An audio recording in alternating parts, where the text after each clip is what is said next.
Association സംഘടിപ്പിച്ച സംസ്ഥാന referee coach clinic എറണാകുളത്ത് സമാപിച്ചു. Ernakulam MLA TJ. Vinod clinic ഉദ്ഘാടനം ചെയ്തു. SAI coach doctor Binoy DS. ആയിരുന്നു മുഖ്യ പരിശീലകൻ. കേരള ഹാൻഡ്ബോൾ അസോസിയേഷന്റെ നേതൃത്വത്തിൽ സംഘടിപ്പിച്ച സംസ്ഥാനതല referee and coach clinic 2026 Ernakulam Panampilly Nagar government HSSൽ പൂർത്തിയായി.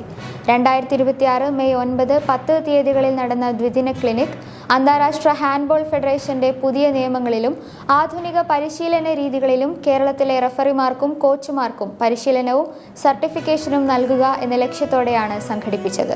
ആദ്യ ദിനം രാവിലെ 11 മണിക്ക് ടി.ജെ. വിനോദ് എം.എൽ.എ. ഔദ്യോഗികമായി ക്ലിനിക് ഉദ്ഘാടനം ചെയ്തു.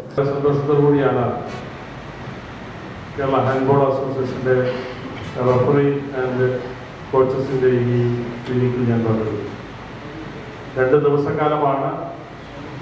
ഇതിനെ പരിശീലനത്തിന് ആവശ്യമായ കോച്ചസിനും അതുപോലെ തന്നെ ബന്ധപ്പെട്ട റഫറിമാർക്കുമെല്ലാം അവരുടെ സേവനം കേരളത്തിലെമ്പാടും പുതിയ തലമുറയിൽപ്പെട്ട കോളേജ് വിദ്യാർത്ഥികൾ. Ward councillor Shri PD. Martin ചടങ്ങിൽ സന്നിഹിതനായിരുന്നു.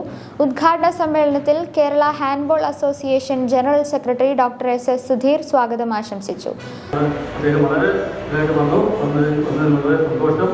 അതിന് കേരള ഹാൻഡ്ബോൾ അസോസിയേഷന്റെ പേരിലും ഇൻഡോർ സ്റ്റേഡിയത്തിൽ നടക്കുന്ന നമ്മുടെ എന്താവശ്യപ്പെട്ടാലും മീറ്റിങ്ങിന് എല്ലാത്തിനും നമുക്ക് അവിടെ നല്ല സൗകര്യങ്ങൾ തരുന്നത് ഇത്രയും സ്പോർട്സ്മാൻ സ്പിരിറ്റുള്ള ഒരു association senior vice president Shri C.K. Sanal അധ്യക്ഷ പ്രസംഗം നടത്തി.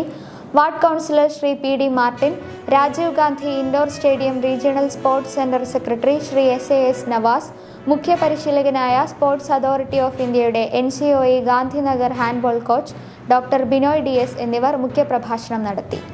IHF 2025 പുതിയ നിയമങ്ങളെക്കുറിച്ചുള്ള സാങ്കേതിക സെഷനുകൾ, റഫറിമാർക്കായി മത്സര നിയന്ത്രണം, സിഗ്നലിംഗ് എന്നിവയിൽ പ്രായോഗിക പരിശീലനം, കോച്ചുമാർക്കായി ആധുനിക ഡ്രില്ലുകൾ, പ്രതിഭാനിർണയം, വീഡിയോ വിശകലനം, എഴുത്തുപരീക്ഷയും പ്രായോഗിക മൂല്യനിർണയവുമായിരുന്നു ക്ലിനിക്കിലെ മുഖ്യ ആകർഷണം.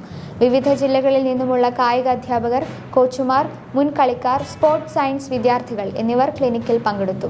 ഉദ്ഘാടന പ്രസംഗത്തിൽ ടി.ജെ. വിനോദ് എം.എൽ.എ. കേരളത്തിലെ ഹാൻഡ്ബോൾ കായിക രംഗത്തിന്റെ വളർച്ചയ്ക്ക് യോഗ്യരായ ഒഫീഷ്യൽസിന്റെയും കോച്ചുമാരുടെയും പ്രാധാന്യം എടുത്തു പറഞ്ഞു. അന്താരാഷ്ട്ര നിലവാരത്തിനൊപ്പം നിൽക്കാൻ തുടർ പരിശീലനം അനിവാര്യമാണെന്ന് ഡോക്ടർ ബിനോയ് D.S. ചൂണ്ടിക്കാട്ടി. KHA ജോയിന്റ് സെക്രട്ടറിമാരായ Santhosh M. Parayil, Kency John, executive member Rajesh P., മുൻ മെമ്പർ മധുസൂദനൻ KV എന്നിവർ ആശംസകൾ അർപ്പിച്ചു. KHA ട്രഷറർ KM രാജീവ് കൃതജ്ഞത രേഖപ്പെടുത്തി. സമാപന സമ്മേളനത്തിൽ SI സഹീന ക്ലിനിക്കിൽ പങ്കെടുത്തവർക്ക് സർട്ടിഫിക്കറ്റുകൾ വിതരണം ചെയ്തു. ഹാൻഡ്ബോൾ അസോസിയേഷൻ ഓഫ് ഇന്ത്യയിലും കേരള ഒളിമ്പിക് അസോസിയേഷനിലും അഫിലിയേറ്റ് ചെയ്തിട്ടുള്ള കേരള ഹാൻഡ്ബോൾ അസോസിയേഷൻ ഇത്തരം ക്ലിനിക്കുകളിലൂടെ സംസ്ഥാനത്തെ ഹാൻഡ്ബോൾ അടിസ്ഥാന സൗകര്യങ്ങളും മാനവ വിഭവശേഷിയും വികസിപ്പിക്കാൻ പ്രതിജ്ഞാബദ്ധമാണെന്ന് ഭാരവാഹികൾ അറിയിച്ചു.